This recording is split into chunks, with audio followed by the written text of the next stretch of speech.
Assalamualaikum warahmatullahi wabarakatuh.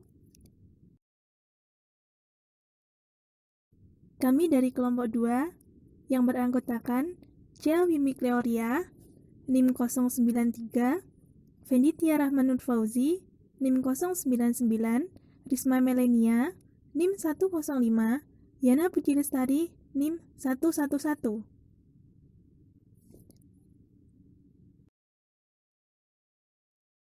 Di sini kami akan menjelaskan mengenai pendekatan Marxian dalam ekonomi politik.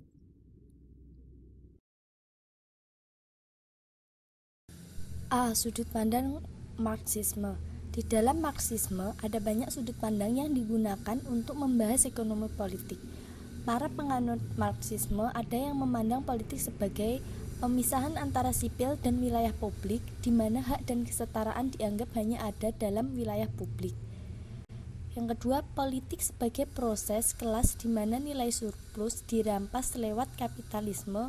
Politik sebagai peran negara dalam mengelola kepentingan dan urusan kapital jaminan politik, yaitu jaminan dari negara terhadap hak kepemilikan. Dan yang ketiga adalah politik sebagai kegiatan revolusioner untuk mengubah institusi-institusi politik dari kapitalisme. Dan politik sebagai proses tawar-menawar antara kaum pekerja dengan kaum kapitalis untuk mengendalikan surplus ekonomi.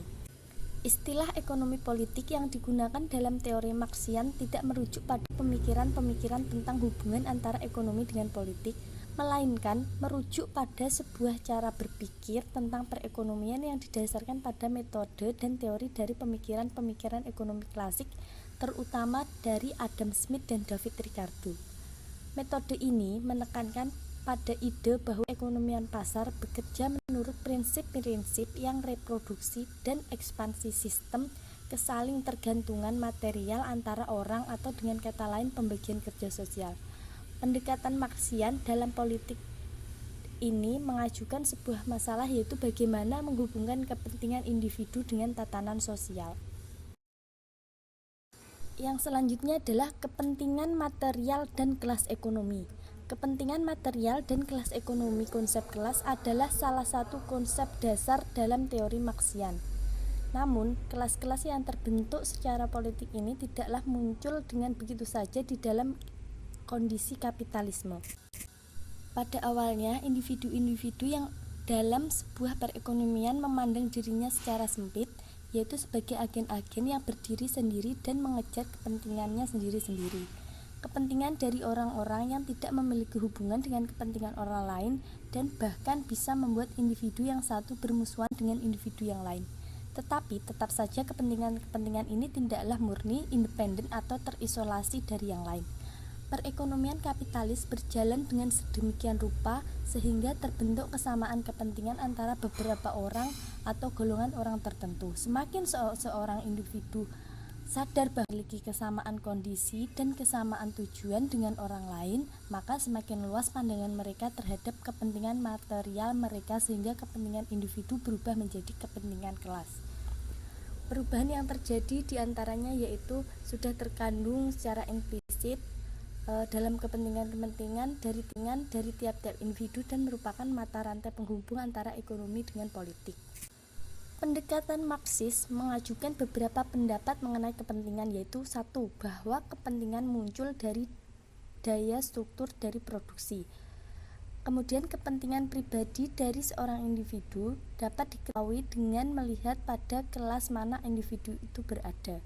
Kemudian yang ketiga adalah kepentingan kelas yang satu akan bertentangan dengan kepentingan kelas lain, dan yang keempat adalah kepentingan kelas yang terbentuk dalam sistem produksi akan menjadi kepentingan politik.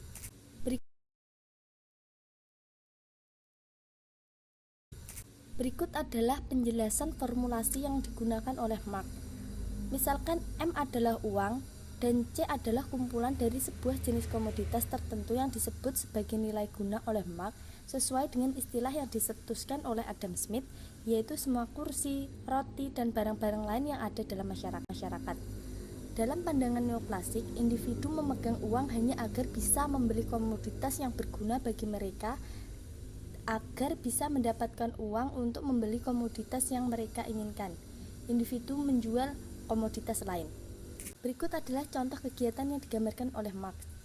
Misalnya, C adalah kemampuan kerja akan menghasilkan M upah, dan upah itu digunakan sebagai C sarana konsumsi. Contohnya, C jika membeli mobil bekas, maka hasil penjualannya bisa dibelikan komputer. Selain itu, Marx menyebut proses ini sebagai sirkulasi komoditas, dan ada juga sirkulasi kapital sebagai yang berbeda dengan sirkulasi komoditas tadi.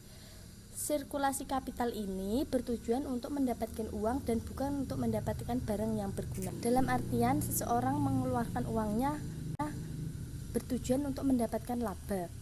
Perbedaan pada kondisi sosial ini terjadi tanpa terpengaruh oleh kepentingan dan kesadaran pribadi tiap-tiap individu. Dalam artian ini dapat dikatakan bahwa perekonomian itu sendirilah yang menentukan bagaimana posisi dari tiap-tiap individu. Karenanya, kelas dalam artian ini adalah objektif, tidak berdampak apa-apa secara politik. Untuk yang poin C yaitu kepentingan material, konflik kelas, dan kapitalisme. Dalam pandangan Marx, sistem kapitalisme tidaklah dapat meningkatkan kehidupan pekerja. Dengan kata lain, bahwa pekerja mendapatkan kehidupan dengan menjual tenaga kerjanya di pasar dan kemudian menggunakan uang dari upahnya untuk membeli barang kebutuhan. Sistem kapitalisme tidak akan memberikan keuntungan materi yang lebih daripada sekedar kehidupan bagi para pekerja. Jadi, upah yang diterima bagi para pekerja tersebut hanya cukup untuk memenuhi kebutuhan mereka saja. Marx berpendapat bahwa motivasi untuk mendapatkan laba mendorong kapitalis untuk mencari cara agar bisa memperbesar porsi dari output yang mereka terima untuk level upah kehidupan tertentu. Marx juga yakin bahwa ada pertentangan kepentingan antara kelas dalam kapitalisme. Dia yakin bahwa ada hubungan sebab akibat yang dimediasi oleh beberapa faktor tertentu antara kondisi material atau kepentingan kelas bisa di satu sisi dengan politik di sisi lain. Kapitalisme akan menguntungkan kaum pekerja asalkan para kapitalis melakukan investasi dalam level yang cukup besar. Artinya, bahwa kalau kapitalis gagal memberikan investasi yang memadai, maka itu justru akan merugikan kepentingan dari kaum pekerja dan tidak memberikan dukungan terhadap sebuah tatanan sosial yang disibukkan oleh pencapaian laba pribadi.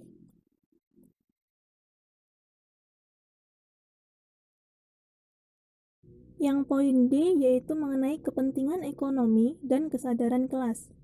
Dalam teori Marxian, yang dimaksud dengan kelas adalah orang-orang yang memiliki posisi yang sama dalam proses produksi.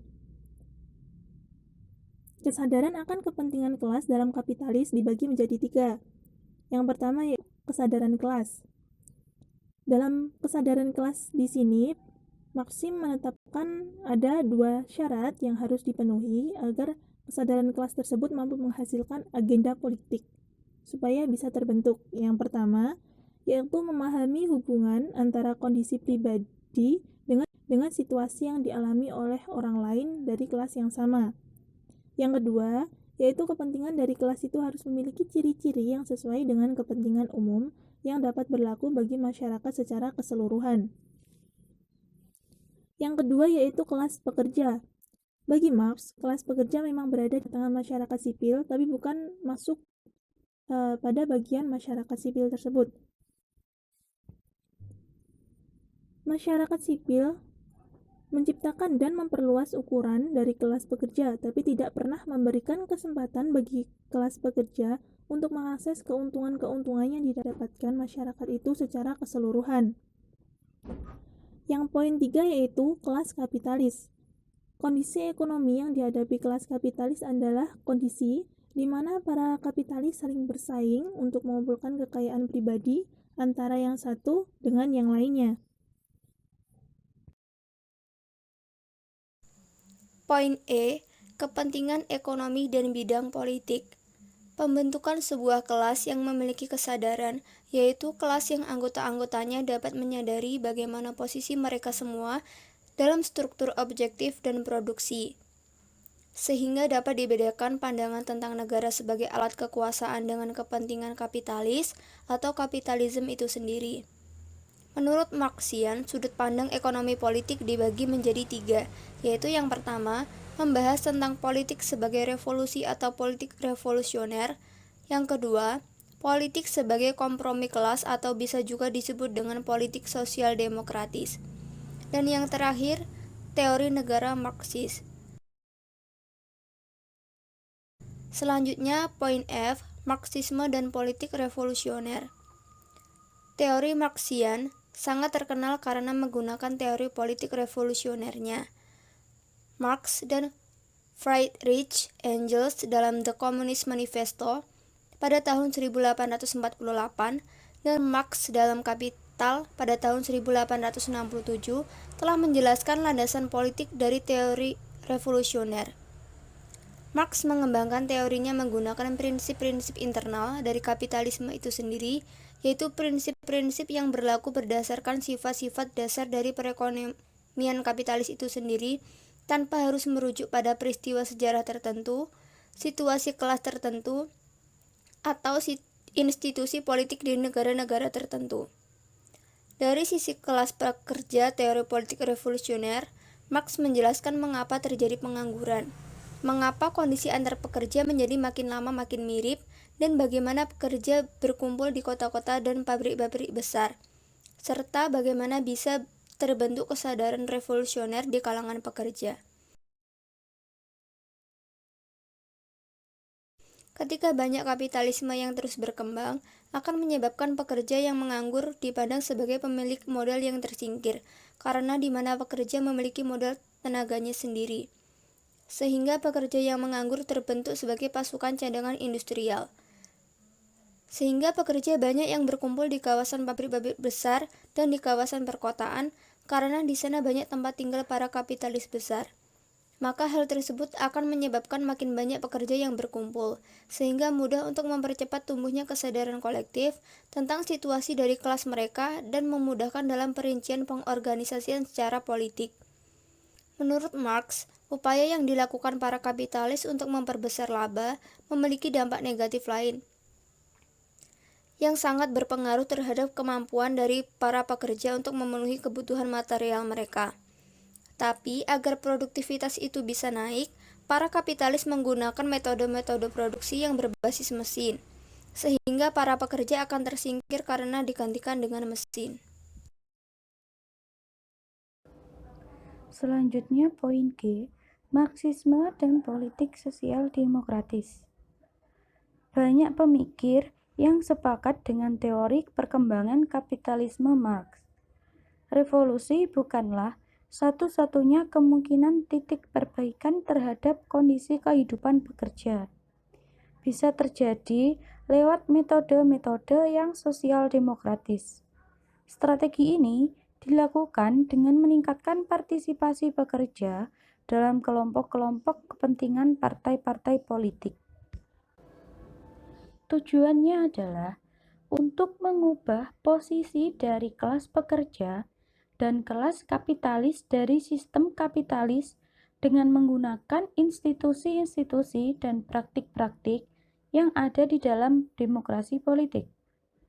Politik sosial demokratis berbeda dari politik revolusioner, dalam artian bahwa politik sosial demokratis berusaha untuk mencapai tujuan-tujuannya lewat cara-cara damai dan bukan lewat cara-cara kekerasan, melakukannya dari dalam, yaitu lewat institusi-institusi borjuis yang sudah mapan dan bukan dari luar. Pendekatan reformis dalam sosial demokrasi menekankan pada tindakan kelas. Keuntungan tersebut ingin dicapai antara lain upah yang lebih besar, keamanan kerja, pensiun, kendala terhadap cara bekerja. Ide utama dari pendekatan reformis dalam sosial demokrasi ini adalah meningkatkan kepentingan material dari pekerja dengan tetap menggunakan kerangka kapitalisme dan demokrasi liberal. Tujuannya yaitu membuat kapitalisme menjadi menguntungkan bagi lebih banyak orang dan bukan hanya segelintir kapitalis saja. pada poin H, teori negara Marxis. Secara ringkas dapat dikatakan bahwa poin pertama, ada konflik yang tak terdamaikan antara kelas-kelas yang memiliki kepentingan ekonomi yang berbeda. Konflik ini terjadi dalam masyarakat dan terjadi karena posisi-posisi sosial yang sudah ada sebelumnya. Yang kedua, konflik yang tidak dapat didamaikan ini akan mengancam tatanan sosial. Yang ketiga, tatanan sosial adalah organisasi sosial yang dirancang untuk memenuhi kepentingan ekonomi dari kelas yang satu, tapi tidak untuk memenuhi kepentingan dari kelas yang lainnya. Poin keempat, karena ada konflik yang tidak terdamaikan dan karena tatanan sosial ini menindas kelas tertentu dalam masyarakat, maka tatanan sosial hanya bisa dipertahankan dengan membela kepentingan satu kelas tertentu saja. Meskipun kehadiran dari negara ini menguntungkan satu kelompok tertentu atau satu kelas sosial tertentu dalam masyarakat, akan tetapi negara tidak melakukannya secara langsung, sehingga berbeda dari yang dimaksudkan. Misalnya, ide bahwa negara adalah instrumen dari kelas penguasa lebih tepat dikatakan jika negara ini berusaha mempertahankan sebuah tatanan sosial tertentu, di mana tatanan sosial tersebut lebih menguntungkan kelas yang satu daripada kelas yang lainnya. Pendekatan Marxian menekankan bahwa tujuan-tujuan dari negara berakar pada kepentingan kelas kapitalis, yang berarti kepentingan pribadi dari individu-individu dalam kelas kapitalis. Penekanan ini didasarkan pada ide bahwa negara bertujuan untuk mempertahankan kelangsungan dari sebuah tatanan sosial, di mana kelas yang satu dieksploitasi oleh kelas yang lain sehingga menguntungkan kelas tertentu. Sekian video penjelasan dari kelompok kami. Terima kasih. Wassalamualaikum warahmatullahi wabarakatuh.